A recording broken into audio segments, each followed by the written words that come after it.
हम सभी जानते हैं कि व्यक्ति का मन बहुत चंचल होता है।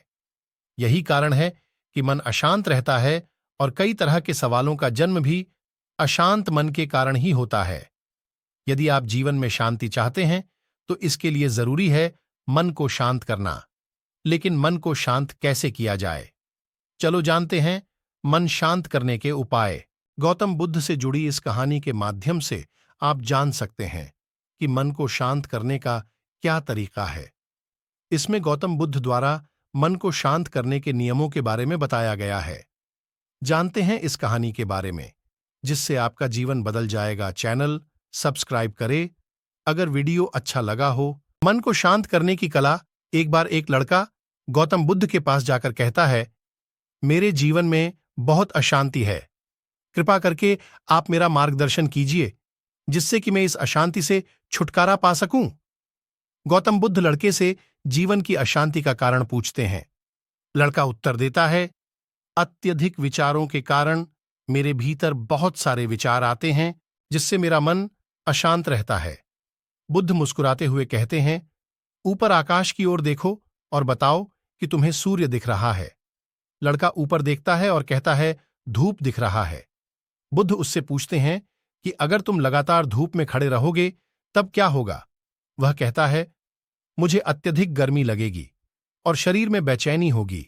बुद्ध लड़के से कहते हैं कि अगर धूप में खड़े रहने से तुम्हें गर्मी लगती है तो इसमें दोष किसका है, सूर्य के ताप का या तुम्हारा? लड़का कुछ सोचने के बाद कहता है, इसका जवाब आप भी बताइए। बुद्ध कहते हैं, सूर्य का काम है ताप देना और ताप का काम है गर्मी लगना। ऐसे में तो दोष तुम्हारा ही है कि तुम धूप में जाकर खड़े हुए जिससे कि तुम्हें गर्मी लगी। तुम्हें अगर शीतलता चाहिए तो तुम्हें छांव में रहना होगा। ठीक इसी तरह चंचल मन का भी स्वभाव होता है विचारों और भावनाओं को जागृत करना। विचार क्षण भर के लिए होते हैं, लेकिन विचार से पैदा हुई भावनाएं देर तक टिकी रहती हैं। लेकिन यह तुम्हें निर्णय लेना है कि तुम्हें विचार और भावनाओं के साथ चलना है या अलग दिशा बनानी है। गर्मी लगी, तुम्हें अगर शीतलता चाहिए तो तुम्हें छांव में रहना होगा। ठीक इसी तरह चंचल मन का भी स्वभाव होता है विचारों और भावनाओं को जागृत करना। विचार क्षण भर के लिए होते हैं, लेकिन विचार से पैदा हुई भावनाएं देर तक टिकी रहती हैं। लेकिन यह तुम्हें निर्णय लेना है कि तुम्हें विचार और भावनाओं के साथ चलना है या अलग दिशा बनानी है। कैसे करें मन को शांत? बुद्ध कहते हैं, मन को शांत करने के लिए तन के आयाम पर काम करना सबसे आसान तरीका है। शरीर के स्तर पर हमारी कर्मेंद्रियां और ज्ञानेंद्रियां हैं। कर्मेंद्रियां कर्म और ज्ञानेंद्रियां ज्ञान से जुड़ी होती हैं। इससे हम अपनी संवेदनशीलता को बढ़ा सकते हैं, यानी हम जो भी काम करें उसे आनंद के साथ करें। मन के आयाम से हटकर तन आयाम पर जाने से ही तुम्हारा चित्त शांत होगा।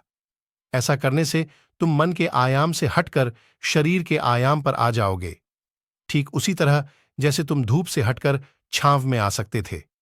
मन के आयाम से हटने पर तुम्हारी जागरूकता तन पर आ जाएगी। जब तुम तन के आयाम पर काम करोगे तब तुम्हारा चित्त शांत होगा। इसलिए हर काम को तन के आयाम पर करने से मन स्वतः शांत हो जाता है। अपने मन के विचार और भावना को नहीं, बल्कि सुर को सुनो। लड़का बुद्ध से कहता है, अपने भीतर के सुर को कैसे सुने? बुद्ध कहते हैं, किसी शांत स्थान पर रहकर जहां शांति हो, तब अपनी आंखें बंद करो और मन के भीतर चल रहे शोर से हटकर भीतर के सुर को सुनने की कोशिश करो। सुर निरंतर चलता रहता है, लेकिन बाहर के शोर के कारण तुम अपने मन के भीतर चल रहे सुर को नहीं सुन पाते हो।